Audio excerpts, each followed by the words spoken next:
mês de maio é mês de Nossa Senhora, mas também é Dia das Mães neste mês de maio. Então, como uma homenagem, hoje nós vamos trazer uma série com aquele que é um psicólogo fantástico, que a gente ama de paixão no programa, o Dr. Gustavo Trevisan. Ele que é psicólogo, mestre e doutor em psicologia, palestrante, professor universitário, ele é professor da PUC e é um homem de Deus. Então, realmente, ele reúne todos os atributos que a gente adora e vamos conversar um pouquinho sobre essa dificuldade, muitas vezes, que nós mulheres, como mães, passamos, porque a gente quer que os filhos nos amem, a gente quer fazer de tudo por eles, mas dizer não também é amor. E como é difícil, né? Vamos ouvir hoje o que o Dr. Gustavo Trevisan vem nos colocar.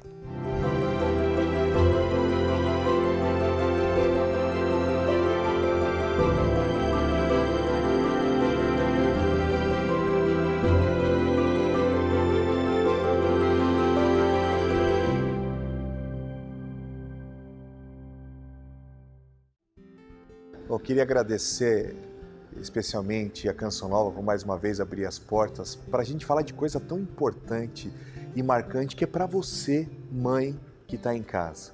Eu costumo dizer que o Dia das Mães é a celebração também do Dia do Amor, porque é tanto amor envolvido, é tanta coisa envolvida que vai fazer com que você, mãe, se sinta ainda mais especial porque merece.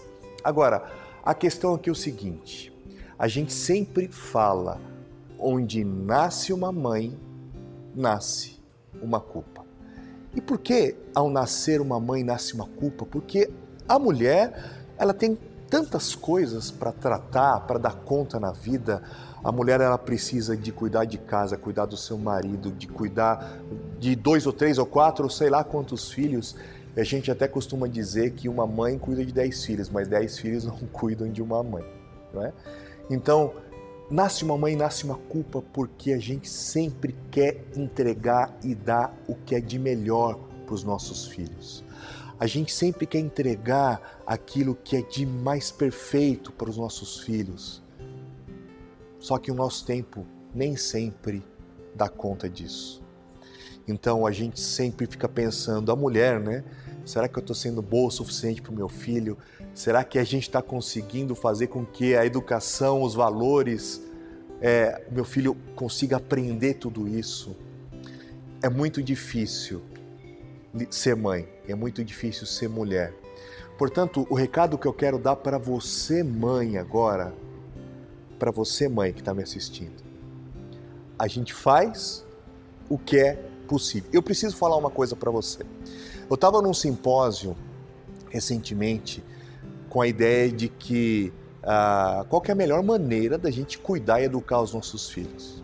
Muita gente, muitos profissionais, um neurologista, uma pediatra, uma nutróloga, um educador físico, uma nutricionista, e uma educadora parental, cada um tinha 12 minutos para falar sobre como educar os nossos filhos. Todo mundo começou a falar o que o filho tem que comer, o que o filho tem que fazer. O neurologista falava, faça exercícios de lógica com seu filho. O pediatra falava dos cuidados da saúde, do banho, da higiene. Né? A nutricionista, o que a gente pode, o que não pode comer. E eu olhava para aquelas pessoas e as mulheres começavam a murchar, porque culpa, meu Deus, eu não estou fazendo nada disso. Eu não estou fazendo nada disso e chegou a minha hora de falar sobre o que a gente precisa fazer para educar bem os nossos filhos no nosso século, no nosso momento. E eu comecei a minha fala dizendo o seguinte, a gente faz o que dá. A gente faz o que dá. E eu prometi para o meu filho, para mim mesmo, que quando meu filho nascesse, eu ia levá-lo na natação, eu ia ter momentos afetivos com ele. 2 anos que ele faz natação, só consegui levá-lo uma vez que eu fui para pagar ainda. Porque a gente faz o que dá. Eu tenho certeza que você tem feito para o seu filho aquilo que é possível dentro das suas condições, da sua realidade. Porque a culpa ela é muito perigosa, Porque quando a gente tem culpa, a gente começa a dar para os nossos filhos o que ele quer e não o que ele precisa. Porque quem tem culpa não fala não.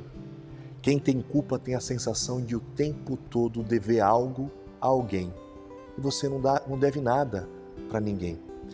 A gente faz o que dá com os nossos filhos, a gente faz o que dá na nossa casa, a gente faz o que dá dos nossos compromissos.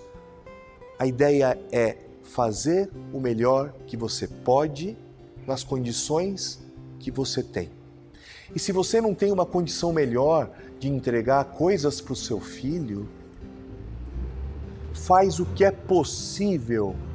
Então, mãe, você que me assiste agora, se na sua vida você não sabe muita coisa para você ter que lidar com a lição do seu filho, não tem importância, a sua presença é suficiente. Eu preciso contar para você entender isso, uma história da minha avó. A minha avó, ela teve muitos filhos, né? Então minha família é muito grande. E a minha avó, ela não sabia ler nem escrever. Mas a minha mãe descobriu isso quando ela já estava na adolescência. Sabe por quê? Porque a minha avó, ela fazia questão todos os dias das meninas chegarem em casa e minha avó pegava a lição delas. E ela falava, isso aqui está errado, isso aqui está certo. Então, na cabeça das meninas, a minha avó sabia ler e escrever, sabia matemática. Mal sabia as meninas, minha mãe, minhas tias, que ela era analfabeta. Inclusive, ela abria a Bíblia e ela fingia que lia a Bíblia. Ela falava, olha, o padre, o Jesus diz que é para escovar os dentes. Jesus diz que é para pedir bênção para o pai, bênção para a mãe, para obedecer a professora. E claro, as crianças não sabiam que aquilo estava ou não estava na Bíblia. Minha mãe já, na sua juventude, com 20 anos de idade, já morando em São Paulo, a minha avó foi pegar um ônibus, depois de 2 horas ela voltou. Minha mãe falou, o que aconteceu? Por quê? O que aconteceu que você não conseguiu pegar um ônibus? E só nesse dia a minha avó disse, eu não consegui porque eu não tinha ninguém no ponto e eu não conseguia ler para onde o ônibus estava indo. Minha mãe, mas como assim? Está com problema de visão? Não, filha, mamãe não sabe ler. Eu sei desenhar o meu nome, só isso. E aquilo explodiu a cabeça da minha mãe. Por quê? Porque como assim você não sabe ler, mãe? Se você sempre foi referência para mim, quando eu chegava em casa, você pegava a minha lição, o meu caderno, você lia a Bíblia para a gente. Pois é. Não espere ter os melhores recursos para fazer o melhor que você pode fazer para o seu filho. A gente faz o que dá. Não sinta culpa não, se você não tem tantas coisas para oferecer o que é de melhor que você imagina que seja. Esteja presente e faça aquilo que é possível. Um abraço para você, mamãe, um abraço para você, futura mamãe, e que Deus abençoe esse seu projeto e a sua família. Muito obrigado. Até mais.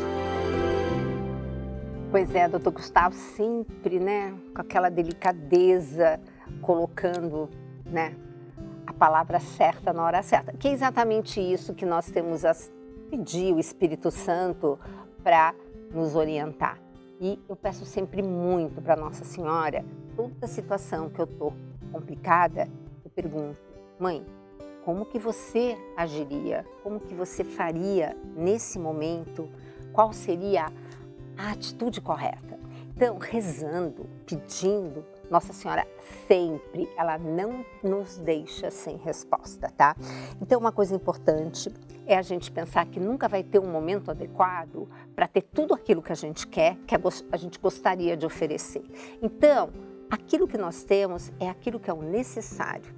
E faça-se presente, porque nada melhor, justamente a palavra está dizendo, presente. Por isso que o agora chama-se presente. Então, esteja presente, seja esse o presente para o seu filho.